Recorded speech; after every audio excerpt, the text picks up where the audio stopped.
係，大家好，我叫林紀陶，我搞嗰啲旅行團咧，就有好多叫深度文化遊。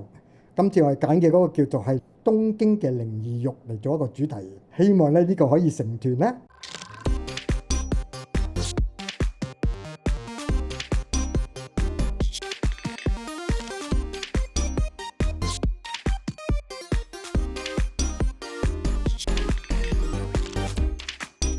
今日又翻嚟呢一度啦，又係 Fit 達鋪啦，咁啊又係我啦，咁啊不過咧坐喺我隔離嘅咧就係一個好唔同嘅人，我第一次見你嘅，係就係我睇佢英文好多年，但係咧我都未見過真人嘅，我相信好多人同我一樣都冇乜見過真人嘅。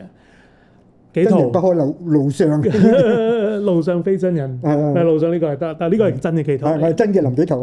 係啦，咁大家平時咧即係認識紀陶咧，定係喺電影啦、影評啦嗰度認識佢啦。頭先我坐低有機會同佢傾先，又講電影啦，然後提翻導演即刻提翻我哋啦。就我哋今日其實就唔係講電影，但係都可以講下電影，但係又講下旅行。咁亦都知道即係紀陶你好好啦，亦都會幫我哋帶一個好特別嘅團啦。嚟緊亦都我相信你有未必個個都中意，即係呢一個。但係我又覺得中意嘅人就會超中意。其實同上次我哋同MC 人同徐教授傾咧，都係有啲似。即係如果你係好投入嘅佛教徒咧，你就會好中意佢不丹，特別係同佢哋嗰種玩法。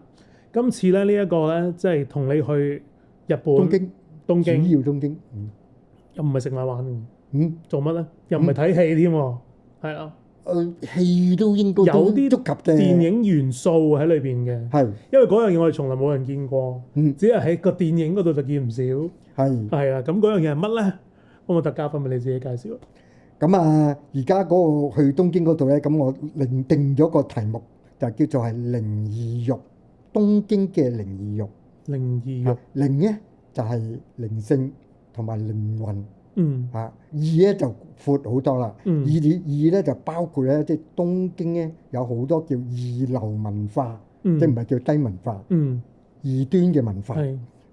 咁欲咧，奇異嘅異咯，就係慾望啊。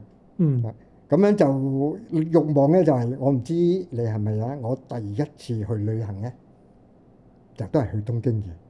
咁同埋我第一次去旅行嗰時，個經驗咧都已經觸及到好多咧靈性嘅嘢，異文化嘅嘢，同埋慾望嘅嗰個東西，同埋觸及到咧呢啲神秘學啊，或者成個東京環境裏面咧有好多好多，其實我哋所謂咧好超乎現實，大家想像嘅嗰啲設計啊，嗰啲區域設計，由江戶時期都已經開始嘅。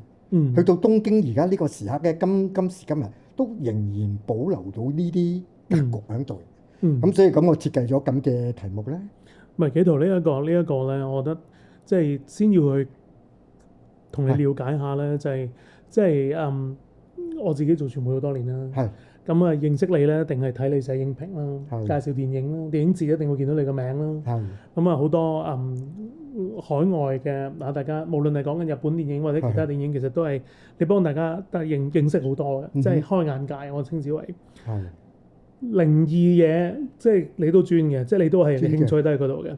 幫我哋講下，即係你喺靈異方面嗰個修為係點樣咧？講修為咧就咁我自細咧都好對於即係對於啲靈異嘅嗰啲古仔啊，或者事件咧都好有興趣嘅。咁直至我長大咗咧，即係去到做嘢嘅嗰時期咧，咁都即係更加即係有錢啊，深入研究啊咁樣。咁如果你話叫好硬淨咧，即係俾人都覺得，咦？紀陶原來係即係對於呢啲咁嘅靈異事件咧，都好有興趣，同埋講得到出嚟嘅咧，就應該最主要咧，你應該都長大咗㗎啦，唔係2歲時候，就1995年嘅嗰個解剖外星人，嗰個羅茲威爾。係啊，羅茲威爾嘅嗰個今日睇真啲嘅嗰個事件咧，咁佢咧就係都請咗我上去咧，就當我係飛碟學專家，咁講解剖外星人，咁佢以為咧我咧就會好撐，哇！呢個菲林咧就梗係好真嘅啦，係我係唯一一個踢爆呢個假嘅菲林嘅嗰個咁樣啊，咁嗰時咧就即係因為嗰個節目咁大家都好知道咧，佢仲要分好多集播㗎嘛嗰陣時，係咁樣就即係 V 運起上嚟嗰度咧，係即係講到一啲科學嘢出嚟喎咁樣。咁啊自此咧，咁跟住後來就係嗰個飛碟學會嘅出現啦。咁我都係嗰個其中嘅嗰個叫主要嘅嗰個會員之一啦。夏潮星係咪會員啊？夏潮星係我哋嘅好朋友。好朋友，但係唔係會員。做嘢嘅嗰個咧，其實3、4個㗎咋。OK。阿 Moon 啱啱最近離開咗嘅嗰個啦，方仲滿小姐咧就係我哋嘅唯一嘅會長嚟嘅。OK。係啊係。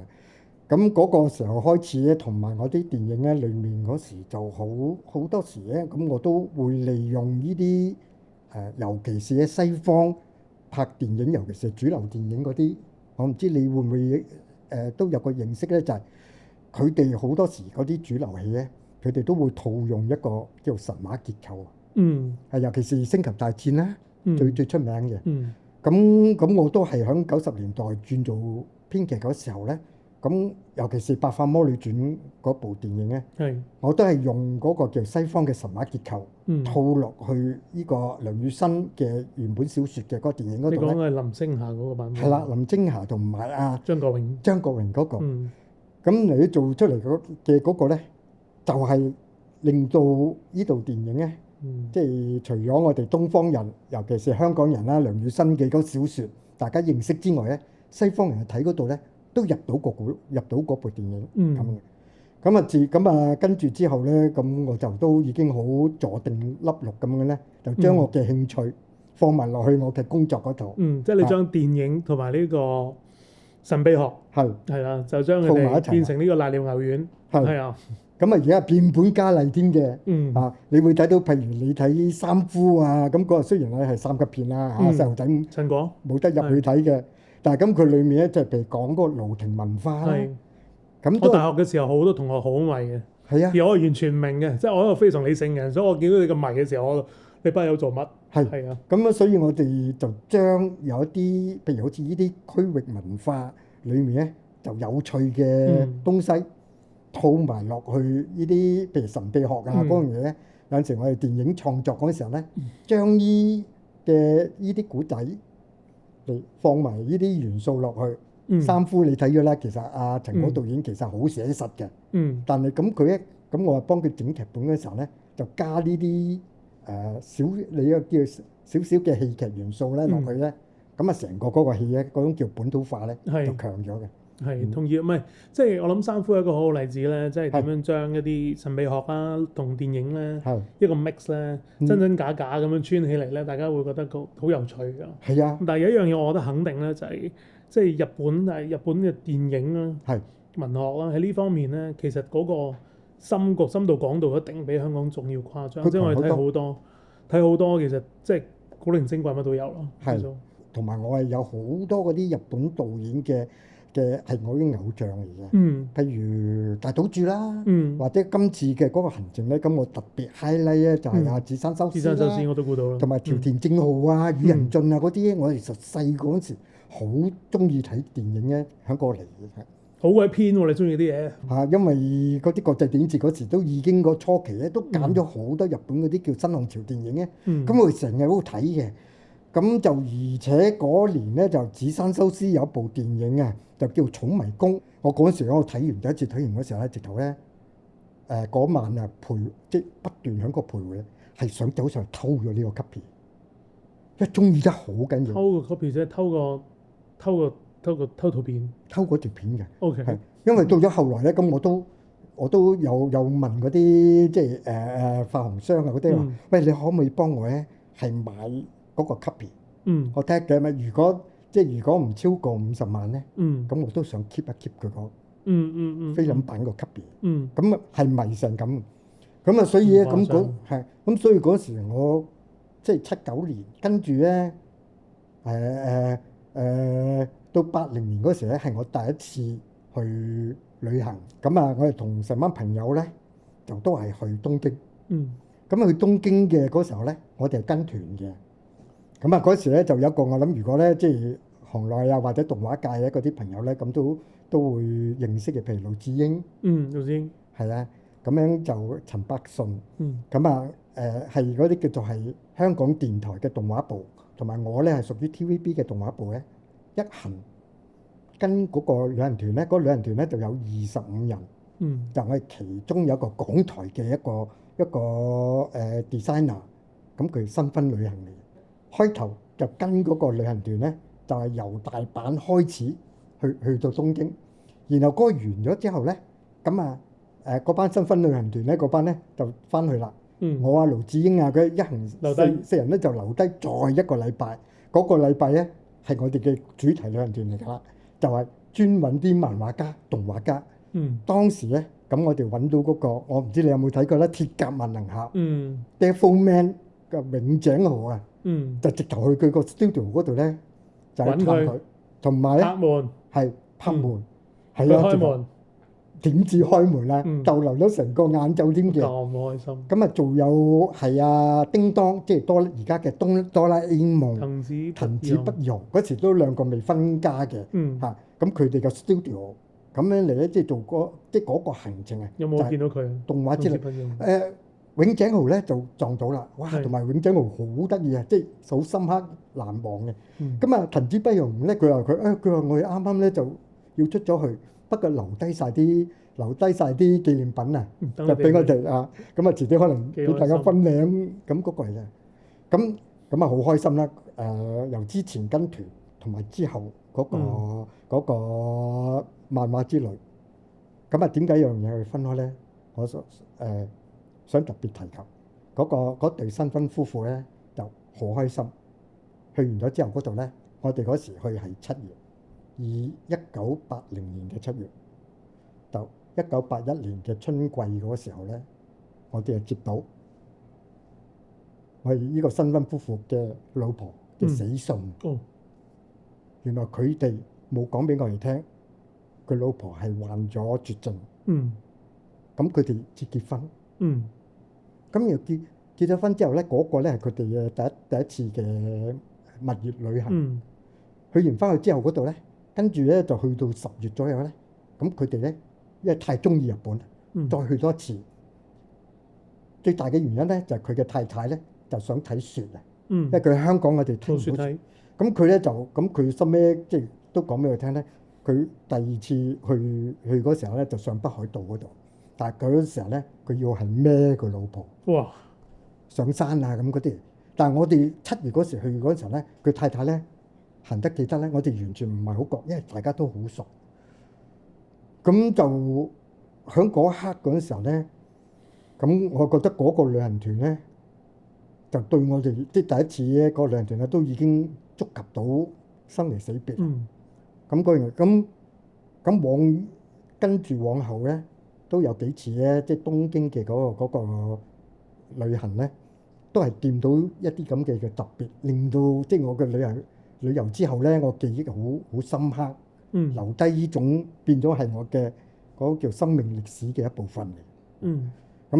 咁所以嗰個感受咧，尤其是喺東京嗰度咧，點解咁深刻都係呢個原因。其實有陣時我都會諗旅遊啊呢個字啊嘛，我覺得 travel 係好嘅，即係嗰個意思我可能唔準確。所以旅遊有陣時我哋都會覺得玩啊食啊嗰種啊，但係 travel 就係一種即係生活嘅體驗啦。咁然後你又講到有生死啦，令到你有個記憶裏邊就係一個重要嘅記憶啦。又會有啲探索一啲係香港本土即係本地我哋未必能夠探索到嘅嘢，見到偶像啦，永津學。即係翻返去我哋頭先講嗰個題目就係話，即係神秘學。頭先你講緊嘅係叫做靈異慾，呢3樣嘢。你自己喺日本呢個地方，會唔會係可以咁講？即係你一定唔係淨係去日本啦，但係最能夠體驗到，或者佢哋喺佢哋文化裏邊係最將呢樣嘢係即係玩得最徹底嘅一個文化民族。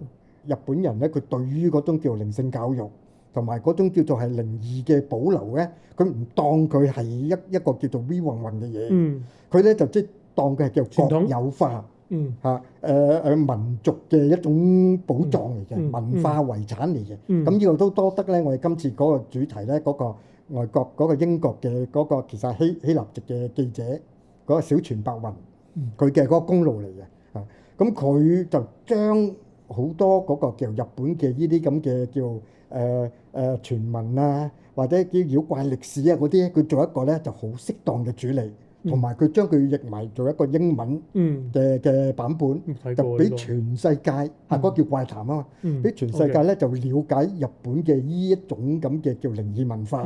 咁而佢呢種靈異文化亦都促使到喺日本咧就將嗰個即係呢啲叫妖怪學啊，或者呢啲咁嘅靈異嘅學問咧，就變成一個叫風土學。咁啊留低喺度。咁啊去咗即係差唔多已經百幾年嘅歷史嚟㗎，因為佢大正時期都已經喺嗰度。咁而且東京咧就係佢嘅居住嘅地方，因為佢收尾都入咗籍日本嗰個嘢。咁而喺東京咧裡面嗰度咧，你頭先講咧，譬如其實有好多地方，如果你作為一個普通人，你去到嗰個地方，只要你有一個咁嘅概念認知。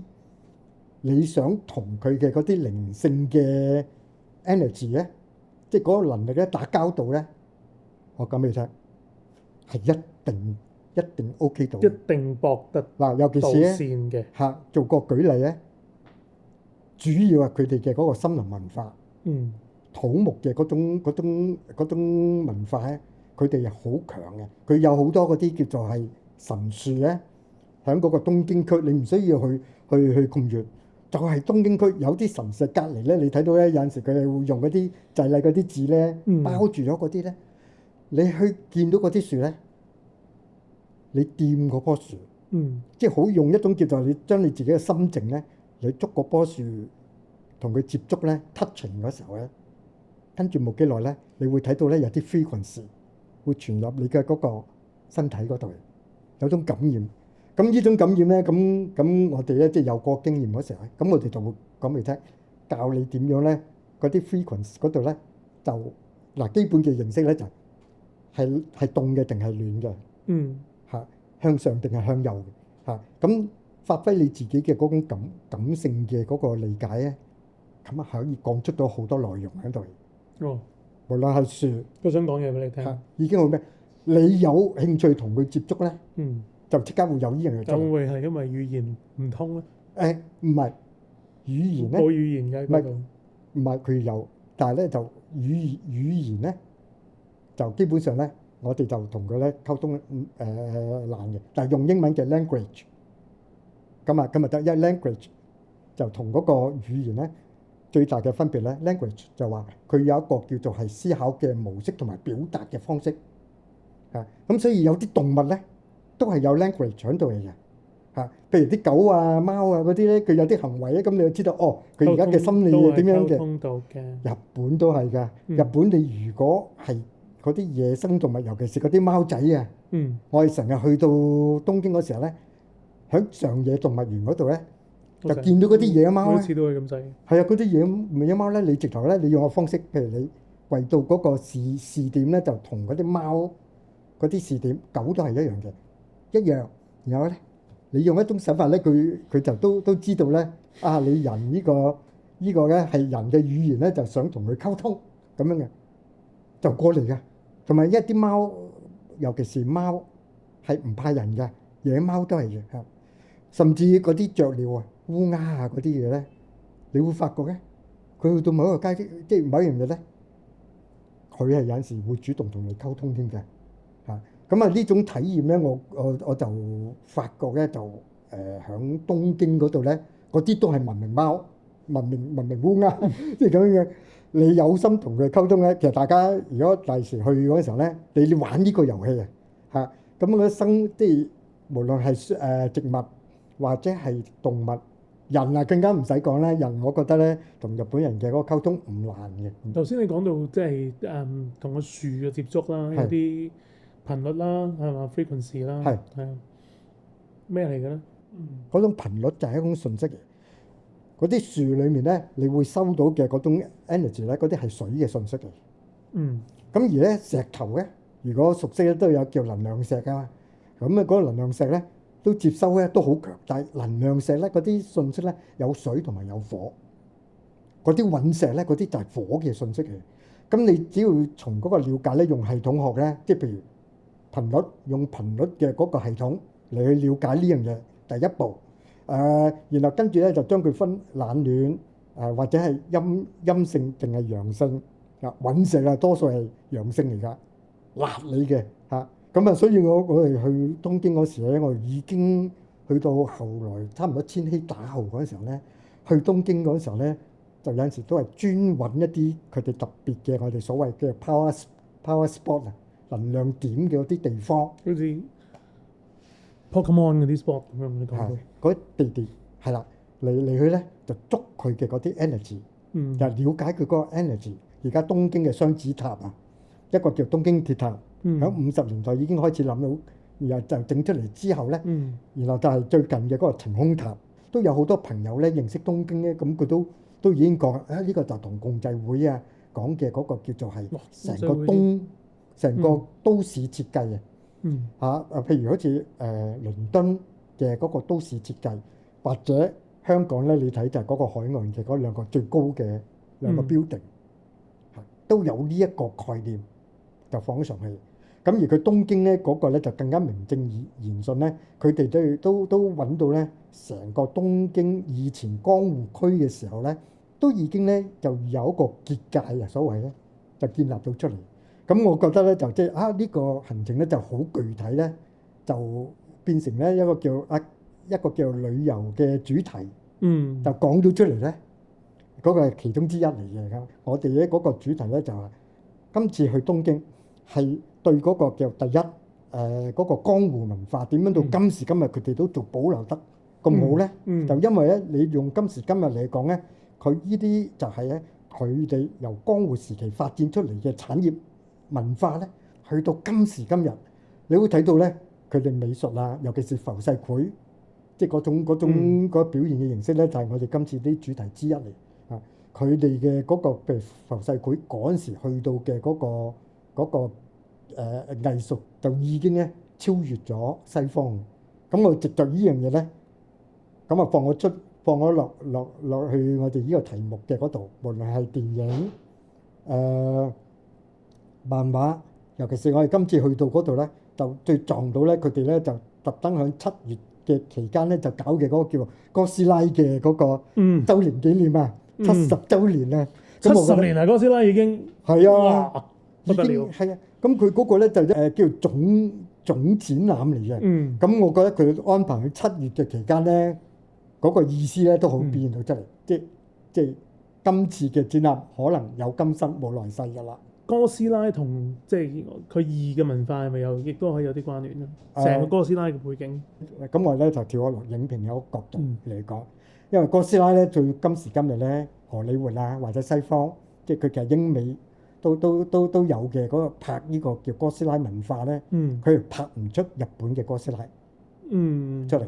其實佢哋日本人咧，佢有叫過我哋去拍哥斯拉㗎。哦，係咩？叫我哋掉個計劃俾佢啊！嗱，呢啲後話第講啊。主要咧，佢因為哥斯拉咧，佢頭嗰隻嗰個 God，神啊，佢係神獸嚟㗎嘛。咁呢個支那，西方咧就一定喺度拍咧，就斯拿嗰個嚟嘅，就係蜥蜴。但係佢嗰個神化咧，裡面咧佢係將佢蜥蜴化咗佢，係變咗都叫原生物，冇神化嚟嘅嚇。咁佢將佢拉到同 King Kong 一個 level 啊嘛。係啊，都係一種叫獸化翻嗰個現象嚟嘅。咁佢或者佢拍咧，佢同西方嘅神咧，佢接觸唔到啊。即係西方人係諗唔到啊。所以你講咗俾佢聽咧，佢哋都入唔到嗰個 God 嘅嗰個世界。咁啊，而且咁你如果你即係認識哥斯拉嘅呢個文化咧，你有深度嘅嗰種了解嘅嗰時候咧，咁啊其實大家都會知道咧，貞子啊。呢個咁嘅電視機拍出嚟嗰個係啊，電視機拍出嚟都係同哥斯拉有關嘅，有關。佢個家鄉嗰個大島啊，同埋咩嗰度咧，就係哥斯拉第一次上岸嘅嗰個地方嚟㗎。真係㗎？係啊，咁佢嗰個咧，佢基本上咧，我哋唔講啫，冇人知喎。但係我哋已經提咗出嚟㗎，因為我哋睇嗰啲細緻啊，即係嗰樣嘢，同埋咁我認識佢嗰個國村先生啊，即係國村力彥。嗰個即係國村書局嘅嗰個老闆咧，即係前老闆啦。而家就有嗰個後生接班人。咁佢咧就將貞子嗰個咧即係電影版咧，就全新包裝咧，就變成咗而家嘅國際經典。日本嗰個鬼片嘅源流，同埋咧咁佢貞子啊同埋咒怨咧裡面嗰度咧，佢用嘅手法就同嗰個我哋今次嘅主題咧，就係寺山修司佢嘅裡面咧嘅嗰種叫靈異影像啊嗰樣嘢都有關聯嚟嘅。咁所以咧咁都喺個設計嗰度都諗住一脈相連，就將嗱，如果你唔知哥斯拉同埋貞子之間嘅關係咧，咁我哋咧就咧用一啲叫做係對比法咧，就俾大家咧完全咧就好清楚點解佢呢個會變成咗咁勁嘅品牌。即係我哋有講靈咧，有講義咧，一定要講埋肉啦。其實寺山修司俾我，即係我大學嘅年代咧，都係一個文青嚟嘅，即係雖然冇人信呢樣嘢。但係我最大嘅問題就係我因為太理性啦，所以我棘到呢啲問題嘅時候，其實我係認唔到幾對唔到嘴嘅。喂，但係我都有睇寺山修司嘅嘢，即係電影節嘅時候，即係始終佢裏邊嗰個最令到後生仔開眼界嗰個部分咧，其實我自己會覺得係個肉字，即係佢將嗰個肉字如何去用一個影像去呈現。即係呢一樣嘢，你點樣去話俾大家聽？其實真係肉放喺個東京嘅一個咁嘅場景裏邊，其實我哋會見到啲乜嘢？慾望嗰呢個元素咧，係人最難放得低，因為呢種咧就係同你嘅嗰個信仰原來都有關係嘅，在乎你有冇嗰種慾望嘅嗰個門路咧，你打唔打得開？如果你打唔開嗰個咧，你就會受呢種慾望嘅約束。如果你打得開嗰時候咧，你就會有一種新嘅嗰種諗法，對慾嗰個了解，對自己嘅慾望資源有個了解。咁其實去到東京咧嗰時候咧，有個最大咧慾望資源頭咧喺度。譬如你去到歌舞伎町，咁嗰種咧叫做係或者咧你會睇嗰啲日本嗰啲新聞，佢尤其是嗰種叫做係淫殺道。尤其是淫嗰樣嘢咧，喺即係喺成個東方世界咧，日本冇人夠佢叻㗎啦，冇人夠佢叻㗎啦。嚇，同埋佢嗰個香港人最了解呢一個。係啊，同埋我哋香港有好多時咧，就即係唔係我哋中國人啦、華人咧，嗰個倫理道德嗰個觀念咧，去唔到佢嗰個層次嘅，或者唔想去添嘅。但係咁佢哋對嗰個叫慾望嘅嗰個源流咧，佢哋揾得好細緻，而且今時今日你喺東京，即係由江戶時期浮世繪你都睇到嘅，去到今時今日咧，佢都仲係放唔低呢種慾望嘅，即係性嘅一種糾纏。我有另外一個角度去理解咧，我覺得即係唔係話其他文化或者華人社會有冇？而係佢哋嗰種系統啊，又或者係佢哋嗰種即係俾你見到嘅規模啊，或者嗰個透明度啊，其實佢真係最高嘅。即係我覺得亦都係同個文化好大關係。係啊，咁啊，而且佢即係香港，即係中國都多嘅，但係中國都永遠都匿埋嘅。係咪甚至我哋香港叫你話咁開通咧，其實我哋都好保守。極端保守。對性嗰樣嘢其實反常咗添嘅。咁嗰日我哋睇我哋香港啲鹹片咧，都睇到咧嗰種咧即係裡面有好多叫我哋所謂叫道德枷鎖。咁佢嗰個咧，佢日本嗰個咧，你只會去到某個階段咧，佢對你有個信任咧，其實可以攤開嚟講嘅。佢會同你講咧，即係佢自己咧，即係對於慾望嘅嗰種感受咧，佢好坦白，因為佢知道咧，如果你有呢個興趣有個興趣同埋有個了解，大家可以溝通得到嗰時候咧，佢就可以同你去溝通㗎啦。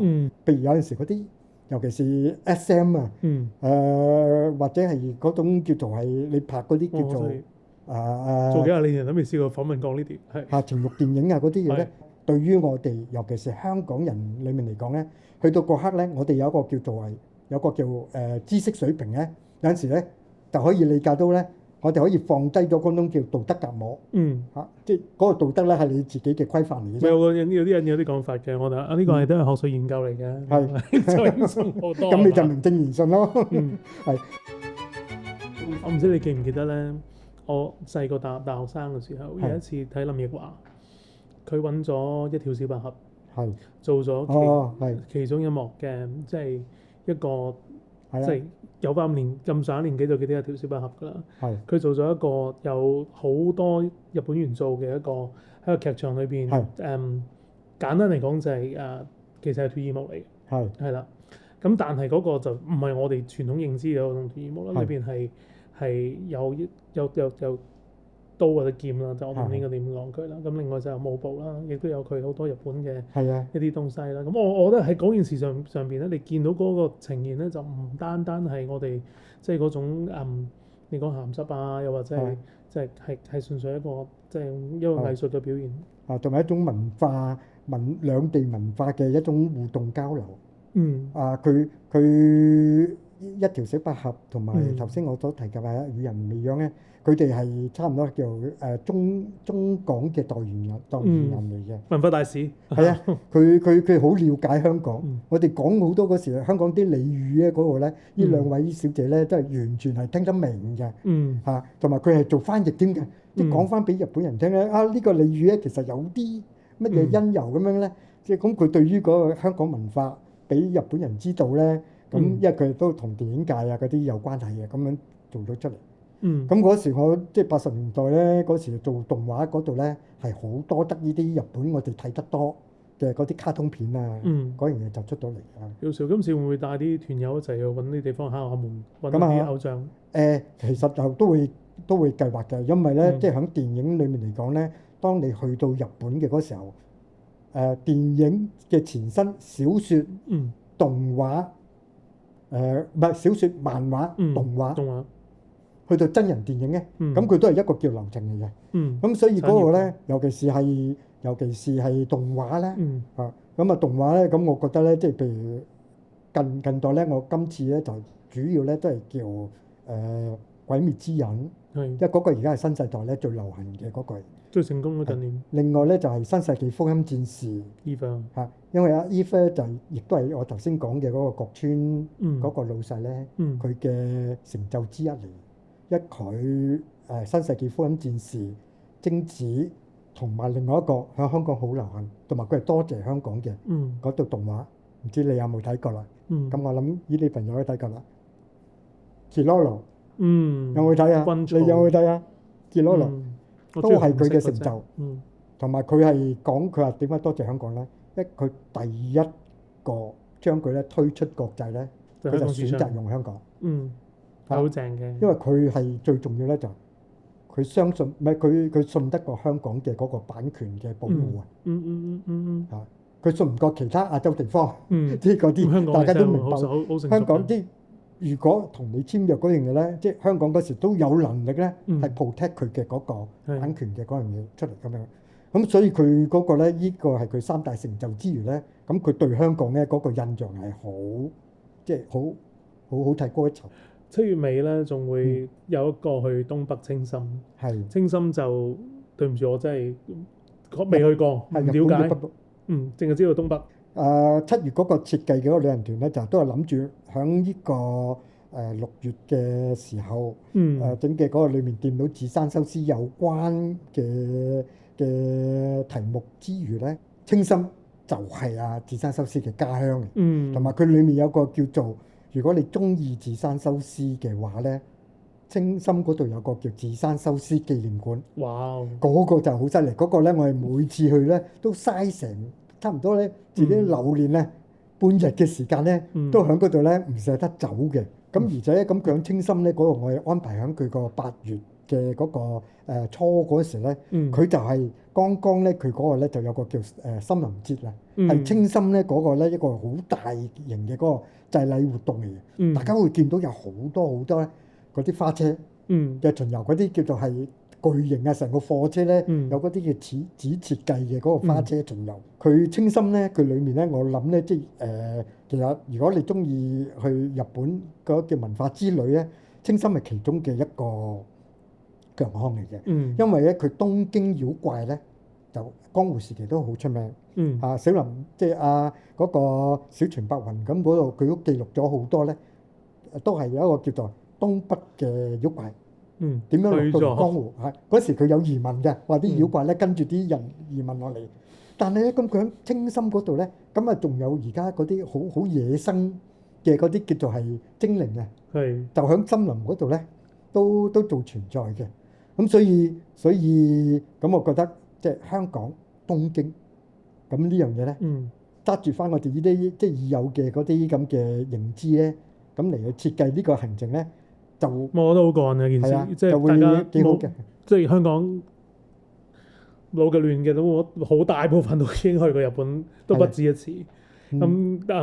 今次可以用哥斯拉、貞子、浮世繪、浮世繪、V 運，仲有呢個Keroro，咁多嘢炒埋一碟，整個超級無敵瀨尿牛丸，然後就正咯，係啊。唔係呢度我想講咧，即係 round up 咧，我係一個99%嘅時間都係好理性嘅人咧。係，其實我聽呢啲嘢咧，我係棘嘅。係，但我成日都同提自己咧，就係你已經99%嘅時間你已經咁鬼理性喎，點解你唔可以即係享受好1%去聽一啲其實你覺得好嘅？係啊，我唔係平時嗰99%即係嘅時間聽緊嗰啲嘢，所以我覺得即係我都係俾所有朋友有一個角度去理解嗰件事，就係你中意呢啲嘢，你梗係覺得好正啦，係咪先？夏小星實話哇不得了正咁樣啦，就算唔係都好啦，我覺得俾自己一個機會，係咁放低啲枷鎖，聽下不得了正開心。